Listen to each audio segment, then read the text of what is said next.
Hello to everyone, welcome to our YouTube channel Baba Yogendra Tiwari Taramandal. आज हम आप लोग को डीसी मोटर के एमसीक्यू के बारे में बताएंगे। कुल लगभग 90 एमसीक्यू क्वेश्चन है, जिसमें हर एक क्वेश्चन को डिटेल से एक्सप्लेन किया गया है। ठीक है, तो लेक्चर को देखिए आप लोग, और साथ में अगर पसंद आता है तो इसे खूब शेयर करो और लाइक करो। आप लोग शेयर नहीं कर रहे हो, ठीक है, और लाइक भी करो आप लोग ज़रूर वीडियो को। पहला क्वेश्चन देखिए क्या कह रहा है। कह रहा है कि फ्लेमिंग के बाएं हाथ नियम में बीच वाली उंगली क्या दर्शाती है। देखो, बेसिकली आप लोग जानते हो कि जो बायां हाथ होता है बेसिकली मोटर को दर्शाता है, और दायां हाथ क्या होता है हमारा, जनरेटर को दर्शाता है। मोटर और जनरेटर। तो फ्लेमिंग के बाद के बीच वाली उंगली जो होती है वो किस चीज़ को दर्शाता है? करंट को दर्शाता है, विद्युत धारा की दिशा को दर्शाता है। ठीक है, ओके। अगला क्वेश्चन कह रहा है कि डीसी मोटर का यह घूमने वाला भाग है, यानी कि डीसी मोटर में कौन सा भाग है जो घूमता है?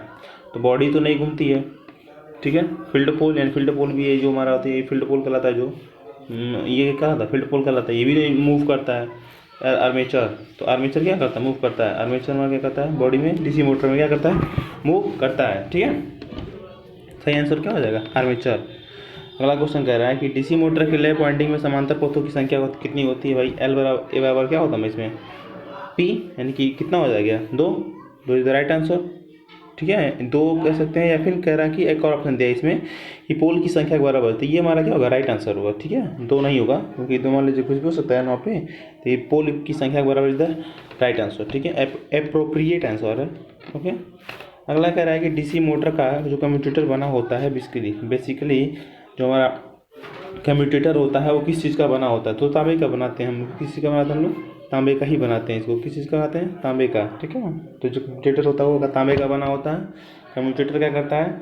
डीसी को एसी में, मोटर के कंडीशन में, हाँ मोटर के कंडीशन में, और जनरेटर के कंडीशन में क्या करता है हमारा? एसी को डीसी में बदलता है। ठीक है, ये जनरेटर के कंडीशन में काम करता है। ठीक है, और ये यूनिडायरेक्शनल भी होता है। ठीक है, एक सेकेंड। अगला कह रहा है कि बैक ईएमएफ डैश होता है तो किसके बराबर होता है? अगला कह रहा है कि ईएमएफ के विरोधी विद्युत वाहक बल के या काउंटर ईएमएफ के। तो सही, इसमें सभी आंसर क्या हमारे सही हैं। उपरोक्त सभी। बैक ईएमएफ क्या कहलाता है? बेसिकली बैक ईएमएफ क्या होता है? जैसे वोल्टेज बढ़ता है हमारा, किसी भी स्पीड, मोटर की स्पीड बढ़ती जाती है, बैक ईएमएफ भी क्या होता है हमारा? बढ़ता चला जाता है। जिस ईएमएफ को कहते हैं ए, ठीक है, विरोधी विद्युत वाहक बल, इसे बेसिकली कहते हैं बैक ईएमएफ को, बैक ईएमएफ। ठीक है। अगला कह रहा है कि बैक ईएमएफ की दिशा ज्ञात करने के लिए कौन से नियम का उपयोग करते हैं? तो बैक ईएमएफ की दिशा ज्ञात करने फ्लेमिंग के बाएं हाथ का नियम ज्ञात करते हैं। भाई जो मोटर के लिए होता है वही उसके लिए भी होगा। ठीक है, फ्लेमिंग के बाएं हाथ का नियम is the right answer. Okay. Next question कह रहा है बैक ईएमएफ का मान सदैव आरोपित ईएमएफ से क्या होता है? भाई सदैव क्या होता है? वो कम होता है, यानी कि जितना हमारा ईएमएफ वहाँ पे बैक ईएमएफ का मान सदैव आरोपित ईएमएफ, आरोपित अप्लाई किया गया है उसमें, उस ईएमएफ से क्या होता है? सदैव क्या होता है? कम होता है। हमेशा क्या होता है? उसी के अनुपात में बढ़ता है। ठीक, सही बात है, लेकिन उससे क्या होता है? हमेशा कम होता है। बैक ईएमएफ क्या होता है हमारा? विरोध ईएमएफ के क्या होता है हमारा? समानुपाती होता है। ईएमएफ के क्या होता है हमारा? समानुपाती होता है, इसलिए जो इसका का मान होता है क्या होता है? कम होता है। ठीक है। अगला कह रहा है कि स्थिर गति वाली मोटर किसे कहा जाता है? यानी कि वो स्थिर गति वाला मोटर, वो मोटर चाहे जिस पे जितना भी लोड बढ़ा दिया जाए, ठीक है, लोड जितना भी बढ़ा दिया, लेकिन इसकी स्पीड क्या होगी? कांस्टेंट हो। एक स्पीड वाली मोटर क्या क्या हो? कांस्टेंट स्पीड से चले तो मोटर क्या कहलाती है हमारी? शंट मोटर कहलाती है। बेसिकली शंट मोटर क्या होती है? कांस्टेंट स्पीड की मोटर होती है। ठीक है। अगला कह रहा है कि आर्मेचर तथा फील्ड वाइंडिंग के प्रतिरोध में कौन सी क्षति होती है? भाई आर्मेचर तथा फील्ड वाइंडिंग्स के प्रतिरोध से कौन सी क्षति होती है? ताम्र क्षति, कॉपर लॉसेस सबसे ज़्यादा होता है। ठीक है, copper losses is the right answer. Mechanical losses, और लॉस क्षति तो होती है, फिक्स होती है, लेकिन जो सबसे अधिक होने वाली क्षति होती है मतलब वो क्या होती है? ताम्र क्षति होती है। अगला कह रहा है कि लोड परिवर्तन का प्रभाव किस क्षति पर नहीं पड़ता है? यानी कि कहने का मतलब कि किस पे लोड बढ़ाने से कोई प्रभाव नहीं पड़ता, किस क्षति पे कोई प्रभाव नहीं पड़ता है। ठीक है ना। देखो, इसमें ताम्र क्षति है तो इसमें लोड बढ़ता है तो ताम्र क्षति क्या होती है हमारी? बढ़ती है। लेकिन जो एडी करंट लॉसेस है, चाहे हिस्टेरेसिस लॉसेस है, ये दोनों क्या होते हैं हमारे? फिक्स्ड होते हैं। इसको तरीके से कांस्टेंट लॉसेस कह सकते हो। ठीक है, पहले डिजाइन पे डिपेंड करते हैं किस प्रकार डिजाइन किया गया, उस हिसाब से लॉसेस होंगे। ठीक है, तो सही आंसर क्या हो जाएगा? BOC दोनों। ओके। अगला कह रहा है कि विद्युत मोटर किस प्रकार की ऊर्जा का रूपांतरण करता है? तो आई सी बात है, मैकेनिकल एनर्जी को इलेक्ट्रिकल एनर्जी में कन्वर्ट करता है। क्या करता है ये? विद्युत ऊर्जा को यांत्रिक ऊर्जा में क्या करता है, ये बदल देता है मोटर। और जनरेटर क्या करता है, यांत्रिक ऊर्जा को इलेक्ट्रिकल यानी कि मैकेनिकल एनर्जी को क्या करता हूँ, इलेक्ट्रिकल एनर्जी में। और मोटर क्या करता है, इलेक्ट्रिकल एनर्जी को मैकेनिकल एनर्जी में कन्वर्ट करता है। ठीक है, ओके। अगला क्वेश्चन कह रहा है कि डीसी मोटर की दिशा घूर्णन की दिशा डीसी मोटर में किस नियम के द्वारा ज्ञात किया जाता है। तो भाई फ्लेमिंग के बाएं हाथ के नियम के द्वारा ही ज्ञात किया जाता है, इसमें भी कोई सोचने वाली बात ही नहीं है। डीसी मोटर हम सब बाएं हाथ के नियम पे ही ज्ञात करते हैं। ओके, ठीक है। कह रहा है कि निम्न में से कौन सी किसी डीसी मोटर की मौलिक आवश्यकताएं हैं, यानी कि किसी भी डीसी मोटर में क्या क्या चीज़ होना आवश्यक है, एसेंशियल है। तो क्या कर सकते हैं, मैग्नेटिक फील्ड होना जरूरी होता है हमारा। ठीक, मैग्नेटिक फील्ड होना जरूरी है। अगला कह रहा है आर्मेचर रहेगा तभी तो उसमें कंडक्टर होता है, कंडक्टर होगा तो उसमें मूव करेगा, वो रन करेगा। कम्यूटेटर ब्रश रहेगा तभी न उसी के थ्रू हम करंट किसी डीसी मोटर में सप्लाई दे पाएंगे। सही आंसर क्या हो जाएगा, उपरोक्त सभी। ठीक है। अगला कह रहा है क्या होगा अगर किसी पृथक उत्तेजित डीसी मोटर के सप्लाई टर्मिनल को आपस में बदल दिया है। देखो, सप्लाई टर्मिनल बदलने से कुछ नहीं होगा, मोटर पहले की भांति दिशा क्या होगी, चलती ही रहेगी, कोई प्रभाव ही नहीं पड़ेगा। ठीक है, मोटर की घूर्णन की दिशा क्या हो जाएगी, क्या होगा, पृथक उत्तेजित डीसी जनरेटर के सॉरी इसमें कह रहा है कि पृथक उत्तेजित डीसी मोटर की सप्लाई को, ठीक है, सेपरेटली एक्साइटेड जनरेटर होता है, उसमें बदल देने से क्या होगा, उसकी दिशा क्या होगी, बदल जाएगी। ठीक है, सॉरी इसमें सप्लाई टर्मिनल बदलने से होगा, डायरेक्शन क्या होगा हमारा, चेंज हो जाएगा। ठीक है, क्वेश्चन में कुछ थोड़ा डिफरेंस था। अगला कह रहा है कि आरोपित विद्युतवाहक बल तथा डीसी मोटर में प्रेरित विद्युतवाहक बल की आपस में प्रतिक्रिया क्या होती है। ईएमएफ कह रहा है कि आरोपित विद्युतवाहक बल तथा डीसी मोटर में प्रेरित विद्युत बल की प्रतिक्रिया क्या होती है, एक दूसरे की सहायता करते हैं, एक दूसरे का विरोध करते हैं, क्या करते हैं, बेसिकली एक दूसरे क्या होती है, कोई प्रतिक्रिया नहीं होती है। तो इसमें क्या होता है, ये आपस में एक दूसरे का विरोध करने वाले होते हैं। ठीक है, ये क्या कहते हैं, एक दूसरे के परस्पर विरोधी होते हैं। ठीक है, ओके। अभी इसमें कह रहा है कि करंट आई का फार्मूला क्या होता है। तो कोई फार्मूला का बेसिकली डेरिवेशन तो नहीं कर सकते, लेकिन हम ये जानते हैं आई ए आर ए बराबर वी माइनस ई बी होता है। क्या लिख सकते हैं इसको, फार्मूला क्या होता है, आई ए आर ए बराबर वी माइनस ई बी। ठीक है, अगर ये फार्मूला होता है हमारा आई आर ए का, तो इस हिसाब से राइट आंसर क्या होगा हमारा, ये आई ए बराबर V minus E B by R A is the right answer. ठीक है। अगला कह रहा है कि डीसी मोटर की बनावट होती है, डीसी मोटर की बनावट होती है डीसी जनरेटर के समान होती है। ठीक, कह रहा है कि डीसी जनरेटर से कोई तुलना नहीं होती है। ठीक, अगर डीसी जनरेटर के समान होती है, केवल फ्रेम में क्या होती है, बनावट भिन्न होती है। देखो आप जानो, जो डीसी मोटर होता है वो बेसिकली बहुत रफली यूज करते हैं, इसीलिए क्या करते हैं, पूरा क्लोज बनाते हैं। ठीक है, क्योंकि डस्ट वगैरह ना इसमें जा पाए, क्योंकि इसे मान लो चक्की जहाँ पे लोड ज़्यादा आवश्यकता होती है, मैकेनिकल लोड इसे प्राप्त करते हैं ना, तो मान लो कोई ट्वेल्व पंप चलाते हैं, फिर हम लोग आटा चक्की चलाते हैं, कई राइस मिल चलाते हैं, किसी इंडस्ट्रीज में लगा होता है, मोटर्स लगे होते हैं, मोटर्स लगे होते हैं बेसिकली। तो हालांकि डीसी मोटर्स तो सब नहीं चलाते, लेकिन जैसे हम एसी मोटर्स चलाते हैं, लेकिन इनकी मैकेनिकल लोड की आवश्यकता होती है, वहाँ पर हम इसको लगाते हैं, तो वहाँ पर धूल धक्कड़ होने की ज़्यादा संभावना होती है। ठीक है, जबकि जनरेटर क्या होता है, इसे इलेक्ट्रिकल एनर्जी प्राप्त करते हैं, इसीलिए इसको काफ़ी दूर लगाए जाते हैं, यहाँ पे कोई धूल धक्कड़ होने की संभावना नहीं होती है। तो इसलिए फ्रेम में क्या होती है, बेसिकली बनावट होती है। हम डीसी मोटर को जनरेटर की भांति भी यूज कर सकते हैं, और जनरेटर को हम डीसी मोटर की भांति भी यूज कर सकते हैं। ठीक है ना, बस उसमें थोड़ा सा चेंजिंग करना होता है। सही आंसर क्या हो जाएगा, C is the right answer. Okay. अगला कह रहा है कि निम्नलिखित किन तथ्यों पर बैक ईएमएफ निर्भर करता है। कह रहा है कि निम्नलिखित किन तथ्यों पर बैक ईएमएफ निर्भर करता है। तो आर्मेचर पथों की संख्या, यानी कि एक की बात कर रहा हूँ, कह रहा है कि आर्मेचर में समांतर पथों की संख्या ठीक निर्भर करता है, मोटर गति एन पे भी डिपेंड करता है। अगला कह रहा है कि प्रति ध्रुव फ्लक्स, यानी कि एक पोल में कितने फ्लक्स जनरेट होते हैं। तो सही आंसर क्या हो जाएगा, तीनों। अरे भाई फार्मूला तो V N by 5 P by 60 होता है ना, वही फार्मूला। अगला कह रहा है कि डीसी मोटर में जो प्रेरित वोल्टेज होता है वो क्या करता है, प्रयुक्त वोल्टेज का विरोध करता है। पहले ही बताया मैंने, ये क्या करता है, इसको विरोध करता है। ठीक है ना, प्रयुक्त वोल्टेज का विरोध करता है, सही आंसर है। अगला कह रहा है कि क्या कारण है कि स्टार्टिंग के समय मोटर उच्च धारा लेती है। क्या कारण है कि स्टार्टिंग के समय मोटर क्या कर लेती है, हमारी उच्च धारा लेती है, क्योंकि बैक ईएमएफ क्या होता है, वो जीरो होता है। यानी कि जो बैक ईएमएफ होता है, बैक ईएमएफ ये क्या होता है, हमारा जीरो होता है। इसी कारण क्या होता है, हमारा जो मोटर होती है वो ज़्यादा करंट लेती है। ठीक है, तो सही आंसर क्या हो जाएगा, back EMF is the right answer. अगला कह रहा है कि 240 से न्यूमेरिकल है तो इसका निकाल लो आप लोग ई वी माइनस आई ए आई वाले फार्मूले से, तो इसका सही आंसर आ जाएगा हमारा ए 40 आ जाएगा। ठीक है, अरे भाई ये हमारा 240 में से घट जाएगा, 240 माइनस 220 40 आ जाएगा, और 40 एंड 20 आ जाएगा, 20/0.5 करोगे तो ये हमारा कितना आ जाएगा 40 एम्पियर। ओके, सही आंसर क्या हो जाएगा ए। कह रहा है कि वह कैसी शक्ति कैसी है जो किसी मोटर के नेम प्लेट पर अंकित होती है। भाई देखो फिर भी लग जानो कि जो भी मोटर होता है उसके शाफ्ट पर उपलब्ध शक्ति उसे ही डिपेंड करता है, नेम प्लेट पर अंकित की गई होती है, तो शाफ्ट पे कितनी पावर होती है उसी पे डिपेंड करता है। तो सही आंसर क्या हो जाएगा शाफ्ट हो जाएगा। ठीक है, अगला कह रहा है कि डीसी मोटर की घूर्णन गति ज्ञात करने का सूत्र क्या होता है। हमारा एन का फार्मूला क्या होता है, तो इसका सीधा सा फार्मूला है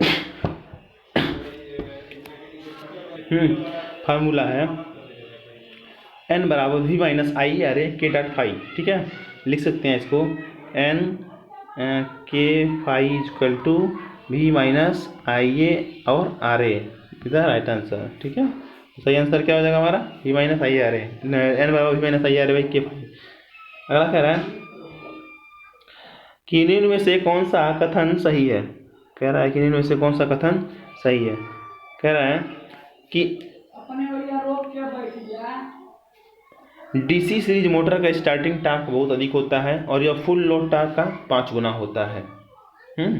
तो ये भी हमारा सही है। डीसी मोटर का सीरीज मोटर का स्टार्टिंग टार्क क्या होता है बहुत अधिक होता है, क्योंकि बहुत ही हैवी लोड पर जहाँ इसको हैवी लोड की आवश्यकता होती है वहाँ पर इसका प्रयोग किया जाता है। ठीक है, अगला कह रहा है कि सीरीज फील्ड वाइंडिंग में मोटे तार तथा कम लपेटों वाली बनाई जाती है। सही बात है, जो सीरीज फील्ड वाइंडिंग होती है हमारी इसके मोटे तार का बनाया जाता है और कम लपेटों का बनाया जाता है।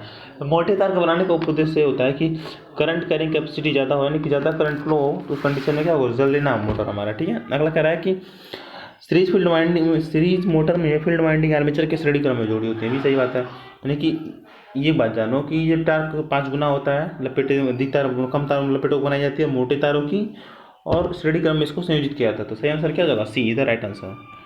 अगर कह रहा है कि फील्ड ध्रुव पर टर्न की संख्या श्रेणी मोटर में कैसी होगी। भाई फील्ड ध्रुव पर टर्नों की संख्या श्रेणी मोटर से कैसी होगी, उससे कम होती है स्वाभाविक से, तो उसमें क्या होता है ज़्यादा होती है शंट फील्ड में, और शंट फील्ड में से कम होती है, शंट फील्ड में ज़्यादा होती है, श्रेणी मोटर में कम होती है। शंट फील्ड में पतले तारों को बनाते हैं और अधिक टर्न नंबर ऑफ टर्न का, और सीरीज मोटर में क्या कहते हैं मोटे तार का बनाते हैं कम नंबर ऑफ टर्न्स का। ठीक है, अगला कह रहा है क्या होगा अगर किसी कार्यरत डीसी मोटर की फील्ड वाइंडिंग अचानक टूट जाए। भाई सीधी सी बात है, जो हमारी स्पीड होती है एन क्या होता है, एन बराबर 1/क्या होता है हमारा फाई होता है। तो कह रहा है वही कह रहा है कि अगर किसी कार्यरत डीसी सीरीज मोटर की फील्ड वाइंडिंग अचानक टूट जाए तो क्या होगा। मोटर चल रहा है तो उस कंडीशन में अगर किसी वाइंडिंग कोई टूट जाती है तो क्या होगा, फ्लक्स का मान क्या हो जाएगा बहुत ज़्यादा बढ़ जाएगा। फ्लक्स का मान क्या हो जाएगा बहुत ज़्यादा बढ़ जाएगा। उस कंडीशन में क्या होगा मोटर हमारी क्या हो जाएगी रुक जाएगी। ठीक है, फील्ड वाइंडिंग की बात कर रहा है, सॉरी इसमें फील्ड वाइंडिंग की बात कर रहा है, इसीलिए क्या होगा आप सही आंसर रुक जाएगी। ठीक है, मोटर क्या होगी रुक जाएगी। अगर इस सीरीज में हमारा आर्मेचर वाइंडिंग की बात करता है तो उस कंडीशन में क्या होता है मोटर की घूर्णन गति क्या होती है हमारी बढ़ जाती है। ठीक है, सब सही पढ़ा नहीं मैंने। अगला कह रहा है कि निम्न में से कौन सा कथन सही है। सीरीज मोटर में निम्न टार्क पर उच्च गति होती है, गलत होता है। सीरीज मोटर क्या होता है टार्क बहुत हाई होता है। अगला कह रहा है कि सीरीज मोटर में नहीं सीरीज मोटर में निम्न टार्क पर लो टार्क पर गति क्या होती है हाई होती है। सही बात है, सीरीज मोटर में कम लोड पर गति उच्च होती है। सही बात है, लोड कम रहेगा तो गति क्या होगी बहुत ज़्यादा होती है। अगला कह रहा है कि लोड बढ़ने पर सीरीज मोटर में टार्क हमारा बढ़ता है, ये भी सही बात है, यानी कि सभी सही है इसमें। ठीक है, टार्क कम होता है तो गति बहुत हाई होती है, इसीलिए कहा जाता है कि सीरीज मोटर को कभी भी विदाउट लोड पे इस्तेमाल नहीं किया जाता है। अगर बिना लोड के इस्तेमाल कर लिया गया तो मोटर क्या होगी हमारी जल सकती है। ठीक है,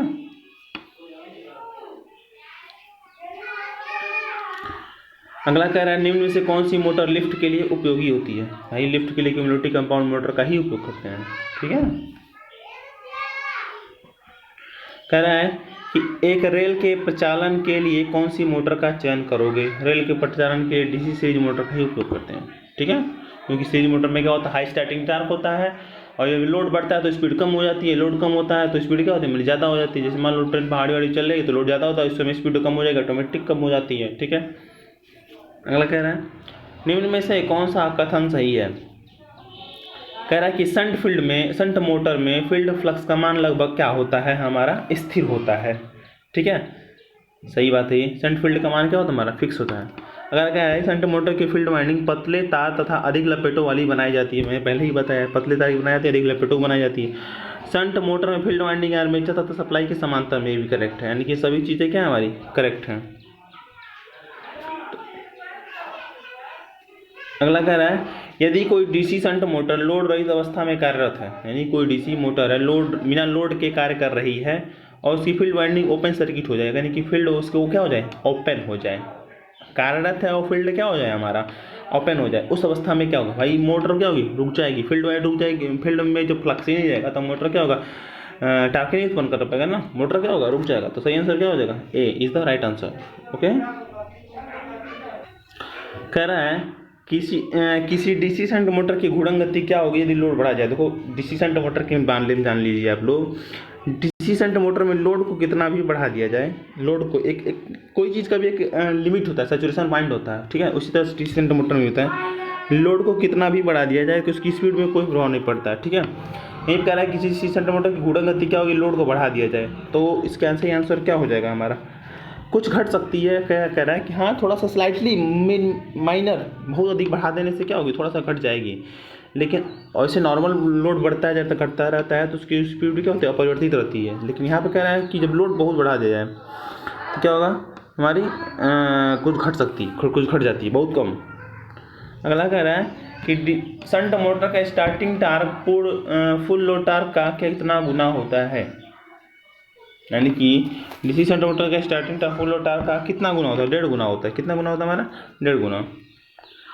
अगला कह रहा है कि घूर्णन गति पर क्या प्रभाव पड़ता है यदि क्यूमुलेटिव कंपाउंड में लोड बढ़ा दिया जाए। पहला ऑप्शन कह रहा है घूर्णन गति बढ़ती है, नहीं घूर्णन गति नहीं बढ़ती है। ठीक है, अगला कह रहा है कि घूर्णन गति बढ़ जाती है, सही बात है, घूर्णन गति बढ़ जाती है। क्यों घूर्णन गति बढ़ जाती है, क्योंकि फ्लक्स का मान क्या हो जाता है, हमारा कम हो जाता है। फ्लक्स का मान कम हो जाएगा तो एन बताया, एन बराबर क्या होता है, 1/5 होता है। अगर फ्लक्स कम होगा तो स्पीड क्या होगी, हमारी बढ़ जाएगी। ठीक है, तो सही आंसर क्या हो जाएगा हमारा, घूर्णन गति घट जाती है।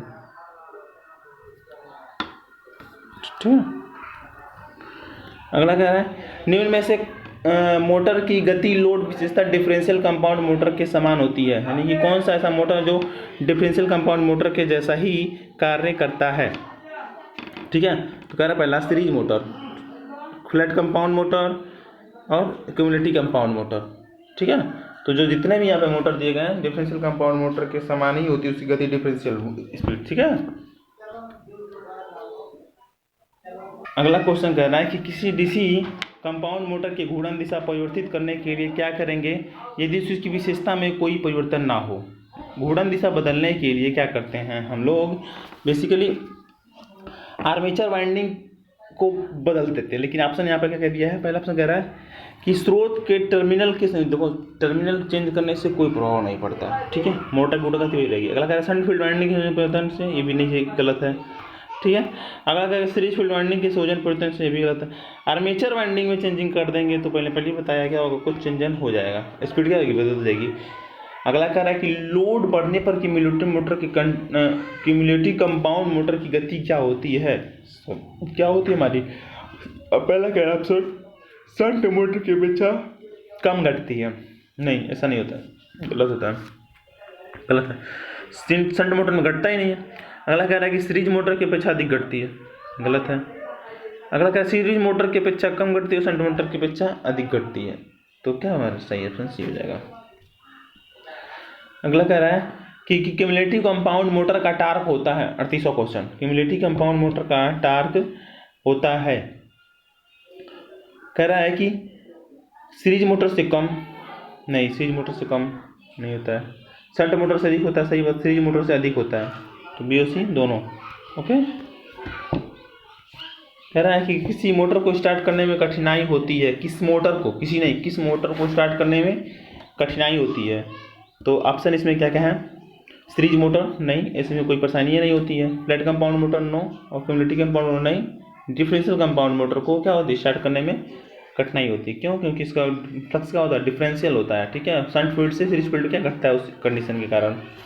अगला कह रहा है कि कौन से कारण से डीसी सीरीज मोटर में फील्ड डायवर्टर प्रतिरोध प्रयोग करके मोटर के गुणक की गति परिवर्तित की जाती है, ठीक है। कह रहा है कि सामान्य से अधिक गति के लिए, सही बात है, जब अधिक गति प्राप्त करना होता है तो उस कंडीशन में क्या करते हैं हम लोग, डायवर्टर का प्रयोग करते हैं। सही आंसर क्या हो जाएगा, A is the right answer. अगला कह रहा है कि निम्न में से कौन सी क्षति डीसी मोटर में होती है, यानी कि कौन सी क्षति डीसी मोटर में होती है। लौ भी होती है, ताम्र भी होती है, यांत्रिक भी होती है, भाई तो सभी क्षति होते हैं, सभी लॉसेस होते हैं ना, iron losses, copper losses, stray losses, mechanical losses, ठीक है, विंडेज लॉसेस, सभी क्षति मोटर में होती है। अगला कह रहा है किस कारणवश डीसी मोटर के आर्मेचर कोर को लेमिनेटेड किया जाता है। तो आर्मेचर कोर को लेमिनेट करने का उद्देश्य होता है एडी करंट लॉसेस को का मान कम करने के लिए। सही आंसर क्या होगा, एडी करंट लॉसेस को रिड्यूस करने के लिए ही हम क्या करते हैं, हम लोग लेमिनेट कर देते हैं, ठीक है। अगला क्वेश्चन है 43, किस सूत्र से स्ट्रे लॉसेस ज्ञात किया जा सकता है। स्ट्रे लॉसेस क्या होता है, स्ट्रे लॉसेस बेसिकली हमारा होता है लौ क्षति, यानी कि iron losses, iron plus mechanical is equal to क्या होता है हमारा, स्ट्रे लॉसेस। स्ट्रे लॉसेस और क्या होता है, mechanical losses plus iron losses is equal to stray losses, ठीक है। तो राइट आंसर क्या होगा, पहला होगा जाएगा। अगला कह रहा है कि किस सूत्र द्वारा डीसी मोटर की दक्षता को हम लोग ज्ञात कर सकते हैं। तो आउटपुट बटा input into 100 is the right answer, ठीक है। तो ए वाला क्या होगा, सही आंसर होगा। अगला कह रहा है कि किस शर्त पर मोटर की दक्षता अधिकतम होती है। कौन सा ऐसा शर्त है उस कंडीशन में जो मोटर होगा हमारा उसकी दक्षता क्या होगी, हमारी अधिक होगी, ठीक है। तो देखो इसका सीधा फंडा है, ताम्र क्षति अधिक हो लौ क्षति से, नहीं, गलत है। ताम्र क्षति लौ क्षति से कम हो, गलत है। ताम्र क्षति जो हमारा घर्षण तथा मिंडो क्षतियों से बराबर हो, गलत बात है। तो ताम्र क्षति हो कांस्टेंट हो, क्या हमारी कांस्टेंट हो, कोई बदले ही ना, उस कंडीशन में क्या होगी, मोटर की एफिशिएंसी क्या होगी, बहुत ही अच्छी रहेगी, मैकेनिकल लॉस है। लेकिन ऐसा होता नहीं है, इन प्रैक्टिकल में तो ऐसा पॉसिबल है ही नहीं कि जो हमारा ताम्र क्षति वो होना ही है, ठीक है। अगला कह रहा है डीसी मशीन की चाल यदि दुगनी कर दी जाए और फ्लक्स स्थिर रहे तो ईएमएफ में क्या प्रभाव पड़ेगा। कह रहा है कि स्पीड को दोगुना कर दिया जाए और फ्लक्स स्थिर रहे तो स्पीड पे क्या प्रभाव पड़ेगा। तो भी दुगुना हो जाएगा ना, मैंने पहले ही बताया कि फ्लक्स ईएमएफ क्या होता है, एन पे डिपेंड करता है। जितना ज़्यादा एन बढ़ेगा, एन ज़्यादा जितना बढ़ेगा, एन क्या होता है, एन के प्रोपोर्शनल होती है स्पीड, ठीक है। यानी कि ईएमएफ क्या होती है, एन के प्रोपोर्शनल होती है। ये स्पीड बढ़ती है तो हमारा ईएमएफ भी क्या होता है, हमारा बढ़ता है। क्रेन और हॉइस्ट के लिए किस डीसी मोटर की प्राथमिकता दी जाती है। देखो सीधी बात जानिए कि जो क्रेन और हॉइस्ट होते हैं ये क्या होते हैं, हाई स्टार्टिंग टैंक होते हैं। इनमें हाई स्टार्टिंग टैंक की आवश्यकता होती है, क्यों, क्योंकि क्रेन में ज़्यादा देखते होंगे बड़े बड़े चीज़ें उठाने होती हैं, ठीक है। और इन सब में कोई भी ट्रक गिर गया, एक्सीडेंट हो गया, चाहे कोई भी मशीनरी में बड़ी बड़ी मशीनरी उठानी होती है तो वहाँ पर स्टार्टिंग टैंक क्या होगा, हाई होना चाहिए। और इनमें से किस मोटर का स्टार्टिंग टैंक हाई होता है, सीरीज मोटर का। सीरीज मोटर क्या होता है, हाई स्टार्टिंग टैंक होता है। अगला कह रहा है कि स्थिर वोल्टेज जनरेटर में होती है या होता है, आई बात समझ में ना। तो नो लोड आंतरिक रेजिस्टेंस, ये क्या होता है हमारा स्थिर वोल्टेज जनरेटर में क्या होता है, निम्न प्रतिरोध आंतरिक प्रतिरोध होता है। अगला कह रहा है कि मशीनी औजार के निम्नलिखित में से किस डीसी मोटर को प्राथमिकता दी जाती है। मशीनी औजार के लिए श्रेणी मोटर, पहले ही बताया मैंने, किसका प्राथमिकता दी जाती है, मशीनी औजार के लिए निम्नलिखित में से किस डीसी मोटर को, शंट मशीन। तो मशीनी औजार बनाने के लिए यहाँ पर लोड की बात नहीं कर रहा है, ठीक है, तो शंट मोटर होगा, क्योंकि शंट मोटर में क्या होता है, हमारा कांस्टेंट स्पीड होती है, ठीक है। तो shunt motor is the right answer, ठीक है। अगला कह रहा है कि डीसी मोटर को स्टार्ट करने के लिए स्टार्टर की आवश्यकता क्यों होती है। देखो कुल मिला के स्टार्टर का फिनोमिना क्या होता है कि स्टार्टिंग कंडीशन में क्या करता है, करंट को लिमिट करता है, करंट को लिमिट करता है और सिक्योर करता है आपको सिस्टम को, यानी कि हमारे जो हमारा मोटर है उसको सिस्टम सिक्योर करता है जलने से बचाने के लिए, ठीक है। तो बेसिकली क्या करता है हमें यहाँ पे स्टार्टिंग दायरा को सुरक्षित मान तक रखने के लिए, ठीक है, इज द राइट आंसर। सी वाला क्या होगा हमारा, सही होगा, ठीक है। अगला कह रहा है यदि डीसी मोटर की अवस्था को बरकरार कर दिया जाए तो मोटर की दक्षता क्या होगी। अवस्था को बरकरार करने से 50% एफिशिएंसी क्या होती है, हमेशा 50% से कम ही होती है। ठीक है। लोड के बढ़ने से डीसी शंट मोटर की चाल क्या होगी, थोड़ी सी कम हो जाएगी। शंट मोटर की चाल क्या होगी, थोड़ी सी कम हो जाएगी। मैंने पहले बताया। अगला कह रहा है कि विरोधी विद्युत वाहक ईएमएफ के लिए कौन सा सूत्र होता है। मैंने पहले ही बताया, ईएमएफ होता है 5ZNP/60। ये इज द राइट आंसर पहले ही है। ठीक है। तो कह रहा है कि फ्लेमिंग के बाएं हाथ के नियम के अनुसार बीच की अंगुली क्या दर्शाती है।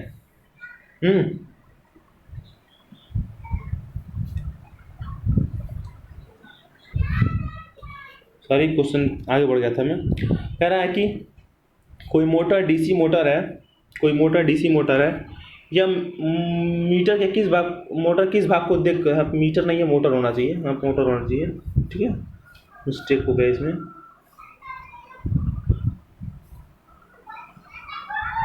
मोटर है, चलिए समझ लीजिए मोटर है, या मोटर यहाँ पे है कि या कोई मोटर डीसी मोटर या मोटर के किस भाग को देखकर पता चलता है। ठीक है। पहला कह रहा है कि फ्रेम नहीं, शाफ्ट नहीं, स्टेटर नहीं, कम्यूटेटर को देखकर पता चलता है। क्यों, कम्यूटेटर क्या होता है, डीसी की कंडीशन में अगर मोटर है तो उस कंडीशन में क्या करता है, वो एसी को डीसी में बदलता है, नहीं सॉरी हाँ डीसी को एसी में बदलता है। अगर जनरेटर है तो एसी को डीसी में बदलता है, तो कम्यूटेटर के डायरेक्शन के हिसाब से बदलता है। ठीक है, ठीक होता है। तो सही आंसर क्या हो जाएगा, कम्यूटेटर। अगला कह, यदि डीसी मोटर में बैक ईएमएफ अनुपस्थित हो, यानी कि ईएमएफ हो ही ना, बैक ईएमएफ विरोधी विद्युत वाहक बल हो ही ना, तो क्या होगा, मोटर चलेगी ही नहीं। ठीक है, तो मोटर चलेगी ही नहीं। ठीक है, मोटर क्या होगी, चलेगी ही नहीं। अगला कह रहा है कि डीसी शंट मोटर का प्रयोग निम्न में से किसके संचालन में किया जाता है। शंट मोटर का प्रयोग मशीन टूल्स को बनाने में, ट्रेन का प्रयोग में तो सीरीज मोटर का करते हैं, क्रेन में वही करते हैं, होस्ट में भी वही करते हैं। तो यहाँ पे किसका प्रयोग करेंगे, मशीन टूल्स में। ठीक है। अगला कह रहा है डीसी मोटर में स्टार्टिंग के समय रिवर्स ईएमएफ क्या होता है। स्टार्टिंग के समय रिवर्स बैक ईएमएफ क्या होता है, सप्लाई वोल्टेज से क्या होता है, हमारा कम होता है। ठीक है, शून्य होता है। स्टार्टिंग समय तो नॉर्मली शून्य होता है और उसके धीरे धीरे आगे बढ़ता है।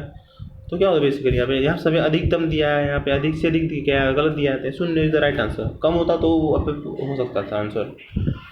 अगला कह रहा है कि हिस्टेरिसिस लॉसेस सबसे कम निर्भर करता है, किस चीज़ पर निर्भर करता है। तो एम्बिएंट टेम्परेचर पे, टेम्परेचर पे कोई डिपेंड नहीं करता है, चुंबकीय तीव्रता पे करता है, फ्रीक्वेंसी पे करती है, मटेरियल पे करता है। यानी कि जो अराउंडिंग सरफेस टेम्परेचर, अरे हमारे जो आसपास का टेम्परेचर बेसिकली एम्बिएंट टेम्परेचर कहलाता है, उस पर डिपेंड नहीं करता है। ठीक है। अगला क्वेश्चन, डीजी जनरेटर कह रहा है, डीजल जनरेटर से व्यक्त करता है। डीजल जनरेटर सेट सही है, डीजी के मतलब ये diesel generator set, distance gap set गलत है। ठीक है। मोटर की स्पीड मापी जाती है, भाई मोटर की स्पीड को मापने के लिए वोल्टमीटर स्पीड नहीं मापता है। ठीक है ना, एमीटर करंट मापता है, मेगर क्या करता है, रेजिस्टेंस मापता है, वोल्टमीटर क्या वोल्टेज मापता है, टेकोमीटर क्या करती है, टेकोमीटर से क्या होता है, स्पीड नापते हैं, एमीटर से क्या मारते हैं, करंट नापते हैं, वोल्टमीटर से वोल्टेज, मेगर से क्या करते हैं, रेजिस्टेंस, हाई रेजिस्टेंस मापने के लिए इसका प्रयोग किया जाता है। ठीक है। अगला कह रहा है निम्नलिखित में से किसका प्रयोग पंचिंग मशीन के लिए किया जाता है। ठीक है, तो पंचिंग के लिए बेसिकली पंचिंग क्या होता है कि एक तरीके से आप कह सकते हो दबाने वाला चीज़ होता है। ऐसे मान लो हमारा ये मशीन ये लगा होता है ऊपर, ऐसे ऐसे यहाँ पे क्या करते हैं, दबाने के लिए इसको मशीन से गिराते हैं। ठीक है, पंचिंग कहलाता है वो बेसिकली। तो वही कह रहा है कि पंचिंग के लिए किसका उपयोग करते हैं, तो किसका उपयोग करते हैं, डिफरेंशियल मोटर का ही उपयोग करते हैं। ठीक है।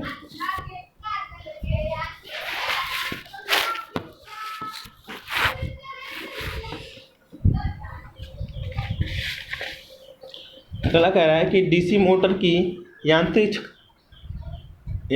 कार्य क्षमता किससे दी जाती है। इसका फार्मूला होता है bhp इंटू 735/E। तो सही आंसर क्या होगा, सी इज द राइट आंसर। अगला कह रहा है कि एसी ड्राइव्स के मुकाबले डीसी ड्राइव्स क्या होते हैं। देखो एसी ड्राइव्स के मुकाबले डीसी ड्राइव्स क्या होते हैं, सस्ते होते हैं। एसी ड्राइव्स के मुकाबले डीसी ड्राइव्स क्या होते हैं, सस्ते होते हैं, लेकिन बनाने में क्या होती है, इनको आसानी होती है। जो डीसी ड्राइव्स क्या होती है, मुकाबले एसी की बात कर रहा है तो महंगी होती, गलत है। क्योंकि डीसी ड्राइव से महंगा होता है, आकार में बड़ी होती है।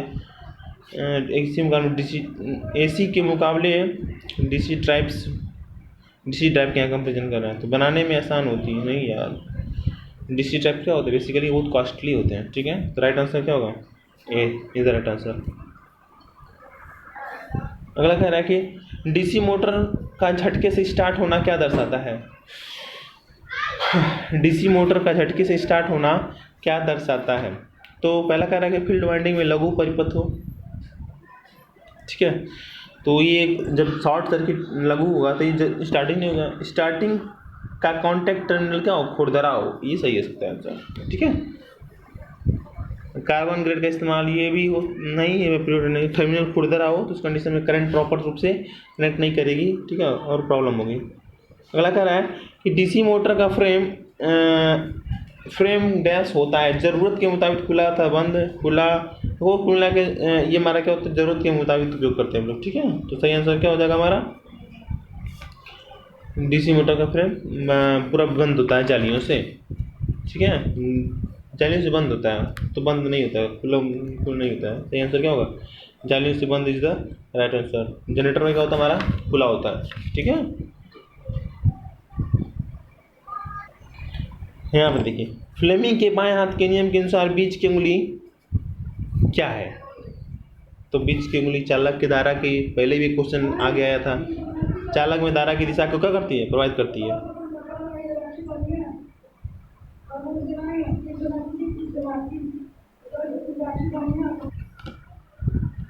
हाँ, 67वां क्वेश्चन कह रहा है कि सीरीज वाइंडिंग से संबंधित निम्नलिखित में से क्या सही है।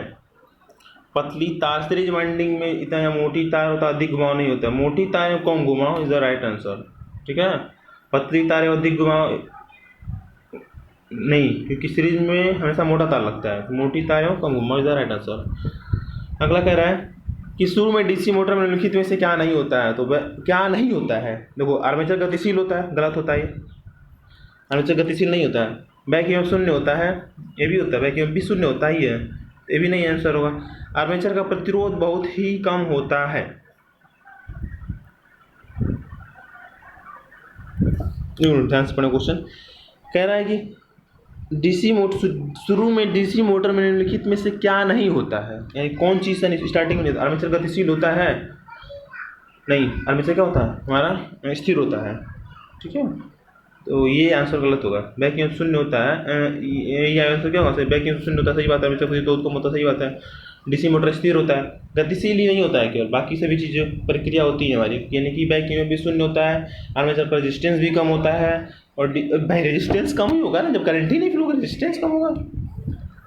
अगला क्वेश्चन देखिए, डीसी मोटर की गति उसकी मूल गति से ज़्यादा प्राप्त करने के लिए निम्नलिखित में से किसे परिवर्तित किया जाता है। तो फ्लक्स को परिवर्तित कर देते हैं, जैसे एन बताया मैं, एन प्रोपोर्शन 1/, क्या होता है, फाई होता है। ठीक है, तो फ्लक्स को फ्लक्स कैसे बदलेंगे, कंडक्टर से। ठीक है, अगला क्वेश्चन कह रहा है कि ब्लोअर और पंखे में कौन सी मोटर का उपयोग किया जाता है। तो शंट मोटर का ही, जो हमारे घरों में पंखा और ब्लोअर नहीं लगा होता है तो उसमें किसका होता है, शंट मोटर का ही उपयोग करते हैं। किसका उपयोग करते हैं, डीसी शंट मोटर का उपयोग करते हैं। अगला कह रहा है कि जब डीसी शंट मोटर को शून्य लोड से पूर्ण लोड, यानी कि नो लोड से फुल लोड तक पर ले जाया जाता है तो इस गति पर प्रभाव पड़ता है, थोड़ी सी बेहतर हो, मतलब अपरिवर्तित रहती है। बेसिकली कह रहा है थोड़ी सी घट जाती है, जब फुल लोड पे जाती है तो स्लाइटली थोड़ा डाउन हो जाती है, थोड़ा सी कम हो जाती है। वैसे नॉर्मल इसे बहुत कम, इसके आरपीएम में बहुत कम प्रभाव पड़ता है, तो थोड़ी सी क्या होती है हमारी, घट जाती है। ये आंसर सही होगा। ठीक है, अपरिवर्तित तो नहीं कह सकते। अगला कह रहा है कि आर्मेचर वाइंडिंग के संबंध में सही विकल्प चुनिए। कह रहा है कि वर्किंग फ्लक्स वर्किंग ईएमएफ से उत्पादित होता है, गलत। वर्किंग फ्लक्स क्षेत्र धारा से उत्पादित होता है, वर्किंग फ्लक्स यानी कि जो फ्लक्स कार्य करता है करंट से उत्पादित होता है, गलत। क्षेत्र धारा फील्ड से नहीं उत्पन्न होता वो। ईएमएफ फ्लक्स से उत्पादित होता है, नहीं, फ्लक्स से ईएमएफ लीकेज होता है, ये गलत है। ईएमएफ वर्किंग फ्लक्स से उत्पादित होता है, ईएमएफ से क्या होता है, ईएमएफ वर्किंग फ्लक्स से उत्पादित होता है, सही है, यानी फ्लक्स से ईएमएफ उत्पन्न होता है, सही है। कह रहा है अगर मोटर शाफ्ट पुली ढीली हो तो क्या होगा, मशीन क्या होगा। कह रहा है कि मशीन वॉशिंग मशीन वाइब्रेट नहीं करेगी। भाई कह रहा वॉशिंग मशीन वाइब्रेट नहीं करेगी। क्यों नहीं करेगी भाई? करेगी। ड्रम नहीं घूमेगा, सही बात है, नहीं घूमेगा। मशीन शोर करेगी। सबसे ज़्यादा कंडीशन क्या हो, बहुत ज़्यादा मशीन चलेगी, चलेगी लेकिन शोर करेगी बहुत ज़्यादा। अगला क्या है, डीसी मोटर का बैक ईएमएफ किस पर निर्भर करता है? फील्ड फ्लक्स पर,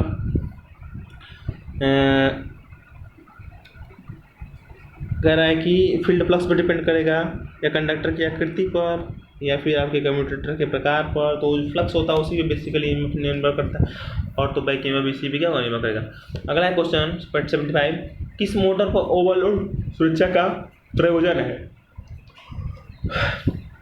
यानी कि कौन सा मोटर है जिसको ओवरलोड सुरक्षा का प्रयोजन होता है, काम होता है, कार्य होता है? तो पहला ऑप्शन है कि शॉर्ट सर्किट से मोटर की रक्षा करने के लिए, नहीं, निरंतर अतिरिक्त करंट से मोटर की रक्षा करने के लिए, सही। यानी कि हाई ज़्यादा करंट ना फ्लो कर जाए किसी सर्किट में, उस कंडीशन में thermal relay means overload relay का प्रयोग किया जाता है।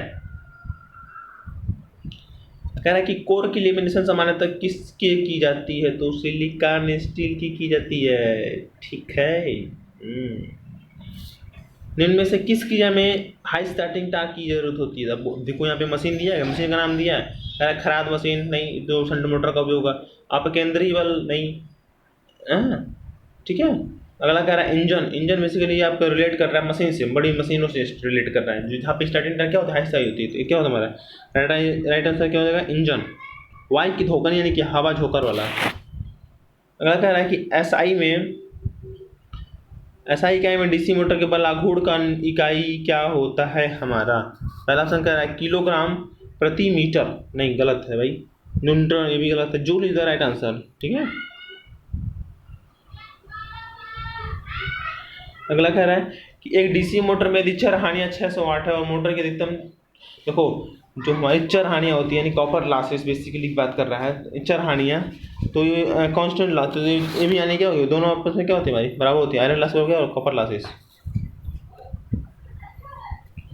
बढ़ते हुए भार के साथ डीसी शंट मोटर गति क्या होती है भाई? लोड बढ़ेगा, थोड़ी सी कमी होगी, और क्या, मामूली कमी। कई बार क्वेश्चन आ चुका है, याद हो गया आप लोग को।